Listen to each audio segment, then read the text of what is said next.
My name is Daniel Harlow, and I never believed in ghosts until I went back to the house where my little sister Claire disappeared.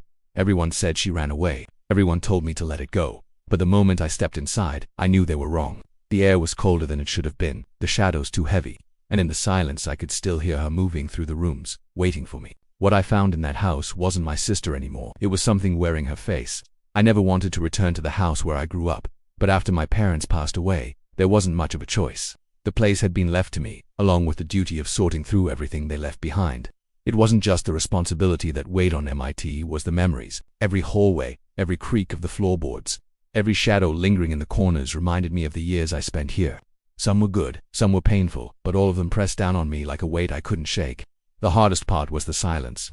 The house had always been full when I was young, alive with voices and movement. My parents, my younger brother, even the sound of arguments and slammed doors had given the place a strange kind of heartbeat. But now the walls felt hollow. The silence wasn't peaceful, it was heavy, as though the house resented being quiet. I could almost feel it pressing against my ears, making me hyper-aware of the smallest noises, like the ticking of the old clock in the living room or the wind scraping the shutters outside. I should have had help, but my brother wasn't there. He hadn't been there for months. He had disappeared without explanation, without a trace, leaving only unanswered questions and a knot of worry that never really went away.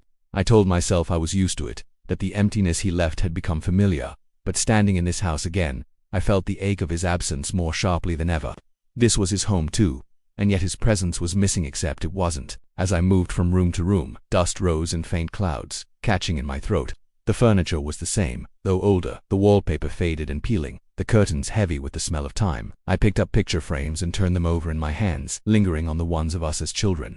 The photographs felt like lies, frozen smiles that didn't match the reality of how things had ended. But when I reached the staircase, something caught my eye. Halfway up the stairs hung a frame with a picture of me and my brother, taken during one of the rare summers when we had gotten along. It had always been perfectly straight, centered on the wall. Now it was crooked, tilted as though someone had brushed against it. My fingers brushed the edge of the frame, and I had the strange sense that it had just moved, that it hadn't been like this a moment ago. I shook the thought from my head and continued upward. At the top of the stairs, my eyes fell on his bedroom door. For as long as I could remember, that door had always been closed, whether he was in there or not. I didn't even think about it before, it was just how he was. He liked his privacy, maybe too much. But now, the door stood wide open. The sight of it made me stop in my tracks. Something about it felt unnatural, like a mouth gaping open in the middle of the house, waiting. I stepped closer, trying to tell myself it didn't matter, that I was just being superstitious. The air felt colder near his room, the kind of cold that isn't just about temperature but something else, something that seeps under your skin. I pushed the door open farther, though it didn't need much effort. The room was exactly as I remembered. The bed was neatly made, the shelves lined with old books and trinkets he had collected, the posters still clinging to the walls with faded tape. For a moment, it felt like stepping back in time, as though I'd opened a door to a past that hadn't moved forward. But then my eyes fell on the bed. The blanket was smoothed flat, corners tucked in tight, but on the pillow there was an indentation, small but unmistakable, the kind of mark left when someone has been lying there recently, head pressed into the fabric. I stood there, staring, waiting for some logical explanation to form in my head. There wasn't one. I had been alone in the house since arriving. No one else had come through the door. Yet there it was, the fresh impression of a body on a bed that should have been untouched for months. My stomach turned. I wanted to convince myself it was just an illusion, a trick of the light, but the longer I stared, the clearer it became. Someone or something had been here before me, and maybe they hadn't left. That night I lay in the guest bed, my body stiff with unease. Sleep should have come easily after the hours of carrying boxes, climbing stairs, and bending over stacks of dusty belongings, but exhaustion only sharpened my nerves. The house made too much noise. The walls groaned, the floorboards popped, the old pipes knocked as if something crawled inside them. Every sound echoed in the silence, and no matter how tightly I pulled the blanket around me, I couldn't get warm. I tried closing my eyes and focusing on my breathing, counting the seconds as I exhaled, but the rhythm faltered when I realized I wasn't the only one awake. Above me, faint but clear, came the sound of footsteps, slow, deliberate, one after the other, crossing the floor of my brother's room. I froze. My first thought was that my mind was tricking me, but the weight of each step was unmistakable. They weren't random creaks or the settling of the house. They were purposeful. My chest tightened as I stared up at the ceiling, picturing the outline of his room above me, picturing the exact path the steps were taking. Whoever or whatever was walking was moving straight across the floor toward the door. I swallowed hard, my throat dry. The air seemed to thicken, growing heavier with each second. I tried telling myself it was impossible, that no one could be up there, but then came the sound I dreaded most. The creak of a door hinge, his bedroom door. The sound carried down the hallway, soft but sharp enough to slice through the silence. My body reacted before my mind. I sat up, every nerve buzzing, my heart hammering so hard I thought it might tear free. I didn't want to move, didn't want to know, but something compelled me. I swung my legs over the side of the bed, the floor cold against my bare feet, and stood. The shadows in the hallway stretched longer than they should have, swallowing the far end in darkness. The air grew colder as I stepped closer to his room, each breath leaving a faint cloud in front of me. The smell hit me before I reached the door. It wasn't the familiar dust and stale air of an abandoned room. It was sharp and earthy, like wet soil freshly dug from the ground. My stomach clenched. The door was closed now. I stopped a foot away, staring at the knob. My hand hovered near it, trembling, but I didn't touch it. That was when it moved on its own. The metal rattled, faint at first, then more violently, as though something on the other side was twisting and jerking it, impatient to get out. I stumbled back, pressing against the opposite wall, my breath catching in my throat. My eyes never left the knob as the rattling slowed, stopped, and silence pressed in again. I thought it was over. I almost convinced myself I had imagined the whole thing. Then the knob turned, smooth and steady. The door creaked open a few inches, dark space yawning inside. The cold air spilled out, carrying with it that suffocating odor of earth and rot. I couldn't see into the room, only blackness waiting beyond the crack. I didn't dare step closer. I didn't dare breathe. Something shifted inside the darkness, subtle but undeniable, a scrape-like fabric dragging across the floorboards. My skin prickled and my mind screamed at me to run, to get as far from that door as possible, but my legs betrayed me. I stood rooted, staring into the gap, heart pounding in my ears. I wanted to slam the door shut, lock it, and never open it again. But before I could, the sound stopped. The stillness returned, heavier than before, and the only proof that anything had happened was the lingering stench and the sharp cold pressing against my skin. I forced myself backward, inch by inch, not daring to turn around. I retreated down the hallway, eyes locked on the door, as if the moment I looked away something would come rushing out. When I finally reached my room, I shut the door quietly, slid the lock into place, and leaned against it. The silence was back, but I knew better now. The house wasn't empty. My brother's room wasn't empty. And whatever was in there wanted me to know it. Morning light did little to comfort me. If anything, it made the house feel more unforgiving. The sunlight filtered weakly through the curtains, slicing across the floor in thin, pale strips. Dust swirled in the air like tiny fragments suspended in time. For a moment, I almost believed the night before had been a nightmare, the kind you wake from with a pounding heart and a body drenched in sweat. But the heaviness in the air hadn't gone away. It lingered, thick and oppressive, reminding me that what I had heard and seen wasn't just a dream. I tried distracting myself with work, telling myself that if I focused on the task of packing and sorting, I could push the memory to the back of my mind. I dragged boxes out of closets, folded clothes that smelled of old cedar, stacked yellowed letters, and carefully wrapped porcelain figurines that had been my mother's. But every time I moved from one room to the next, I felt watched. Not in the way you feel when someone stares openly at you, but in the way shadows seem to lean closer when you're not paying attention. It happened first on the staircase. My arms were full of books, heavy and awkward, so I kept my head down as I descended. That's when I noticed it etched into the wood of the bottom step. At first I thought it was an old scratch, maybe from when we'd moved furniture years ago. But as I crouched down and brushed the dust away, I saw the letters. My name, scratched deep and uneven into the wood. Not old marks. Fresh ones. Splinters still curled upward where something sharp had carved into the step. The books slipped from my arms, tumbling across the floor with a loud thud, but I barely noticed. My heart thumped painfully against my ribs as I traced the grooves with trembling fingers. It was impossible. There was no one here but me. Yet my name had been written, deliberate and undeniable. I stumbled back, breath shaking, and ended up in the kitchen. My hands gripped the counter, trying to steady myself. That's when I noticed another mark. This one carved into the cabinet door, lower where it almost touched the floor. I bent down slowly, as though fearing what I already knew. It wasn't my name this time, it was my brother's. I stared at the letters until my vision blurred, the realization sinking into my bones. Someone or something was marking this house, leaving behind reminders of who belonged here. The thought struck me like a sudden chill. Maybe it was never just my home. Maybe it was still his. I leaned closer, my fingertips brushing the grooves. The wood was rough and sharp, the cuts deep.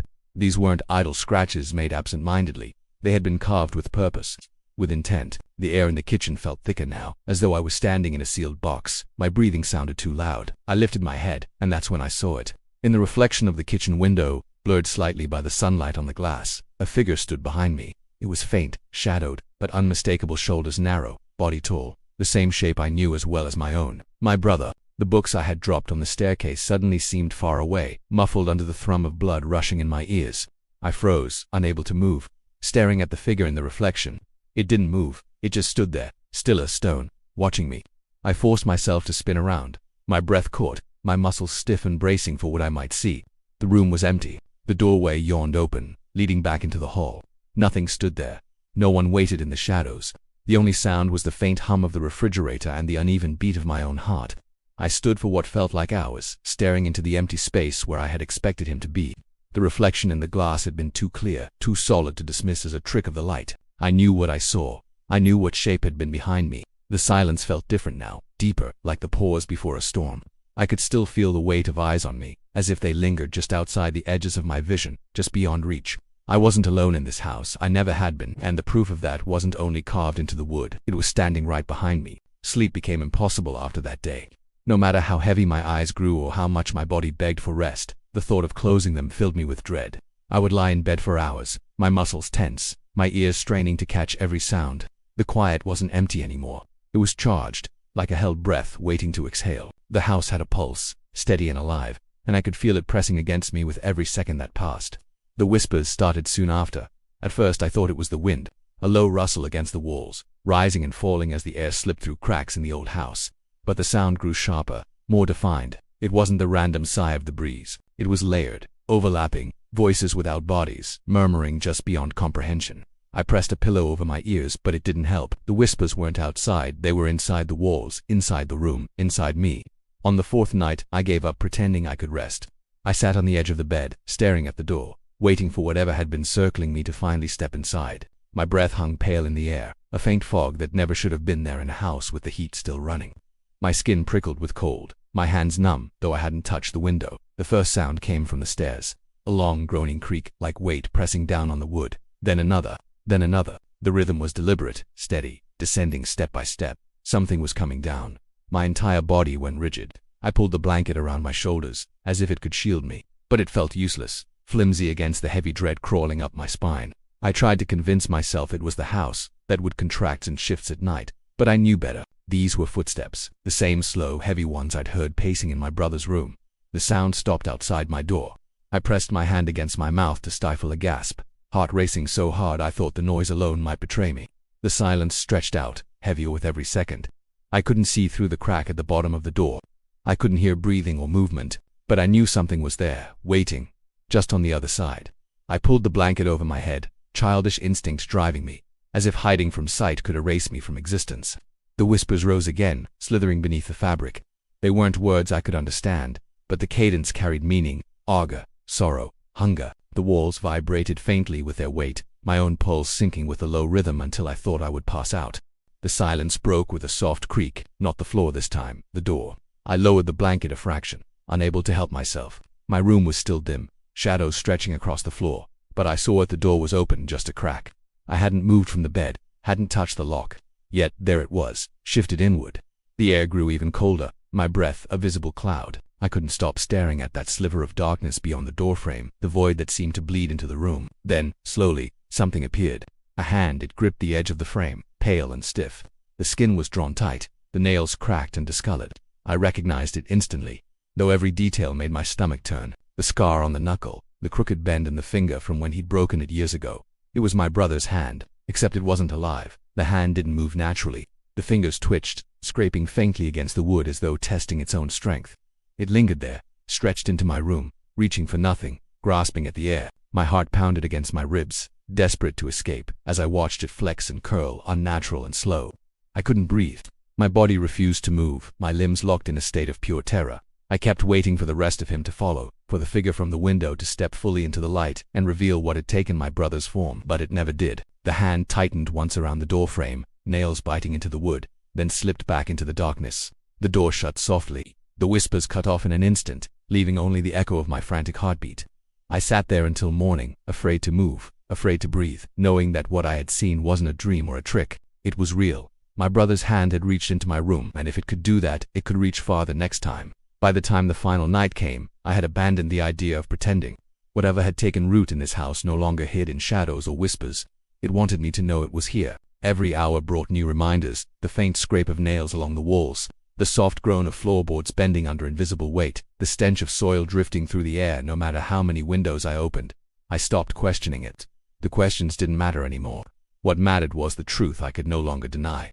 I wasn't alone, and I never had been. The front door refused to open. I twisted the lock, pulled until the handle rattled against my hand, slammed my shoulder against the wood until pain shot through my arm. The door stayed shut. The windows were no better. I tried smashing them with a chair, throwing heavy books, even striking them with a hammer I found in the garage. The glass refused to crack, not even a scratch marring its surface. Every effort left me more exhausted, more aware that the house itself was keeping me in. I told myself I would make it until morning, that daylight would change something. But the hours stretched long, and the light never seemed to come. The clock in the hallway ticked endlessly, each second dragging. But when I glanced at the hands, they hadn't moved. Time had stopped. The whispers began again, louder than before, not muffled through walls this time, but pouring from every corner of the house. They circled me, rising and falling like waves, twisting into sounds that nearly formed words. My skin crawled with every syllable. My own name threaded through them, repeated, insistent. I stumbled up the stairs, the voices tugging at me like hooks. My legs moved without thought, driven by something outside myself. At the top of the stairs, his room waited. The door was wide open. Darkness pooled inside, heavier than the shadows of any other space. The smell hit me the moment I reached the threshold, choking and wrath, a scent of damp earth, of graves freshly turned. I wanted to turn back, but my body betrayed me. I stepped inside. The room looked the same as always, and yet entirely different. The posters sagged on the walls, their edges curling and blackened. The shelves were bare, the trinkets gone, leaving only dust and scratches where they had once sat. The bed was unmade, the sheets twisted and damp, as if something had been thrashing beneath them. My eyes were drawn to the wall above the bed, and I felt my blood turn to ice. Carved deep into the plaster, jagged and uneven, were the words, "You took my place." The letters gouged into the wall looked fresh, flakes of plaster littering the bed below. My pulse raced, panic clawing at my throat. I wanted to scream, but the sound lodged inside me, trapped. I took a step back, but the floor groaned beneath me, and the bed moved. The mattress dipped sharply, sinking under a weight that wasn't visible. The sheets writhed, twisting upward as though pulled by unseen hands. My chest tightened, every instinct screaming at me to run, but my feet wouldn't obey. Something beneath the blankets was rising, forcing itself into shape. Bones cracked like branches snapping, skin stretched too thin, pale and trembling, covering a figure that shouldn't exist. It sat up slowly, head lolling unnaturally, neck bending at impossible angles. When its face turned toward me, I felt the room tilt, my body swaying as nausea rolled through me. It was my brother, or what was left of him. His mouth pulled into a grin too wide, splitting his face. His eyes were gone, empty sockets weeping dark streaks that bled into his skin. Yet I knew him, the lines of his jaw, the scar on his temple, the features burned into my memory. I stood paralyzed, staring at the impossible thing that wore his face. He reached out, and the same hand I had seen at my door curled around my wrist. The touch was ice, colder than anything I had ever felt, sinking deep into my bones. My knees buckled, and I collapsed onto the bed beside him. The whispers surged, deafening, drowning everything else. I must have blacked out. When I woke, the room was silent. I was lying in his bed, the indentation on the pillow cradling my head. The smell of earth still clung to the sheets, seeping into my clothes, into my skin. I sat up slowly, every muscle aching, and glanced toward the window. Downstairs, I heard movement, boxes shifting, furniture scraping across the floor. Someone was unpacking, filling the house again. Relief flickered in my chest until I saw the reflection in the glass. My brother's face stared back at me. Not in the room, not in the window. Behind me,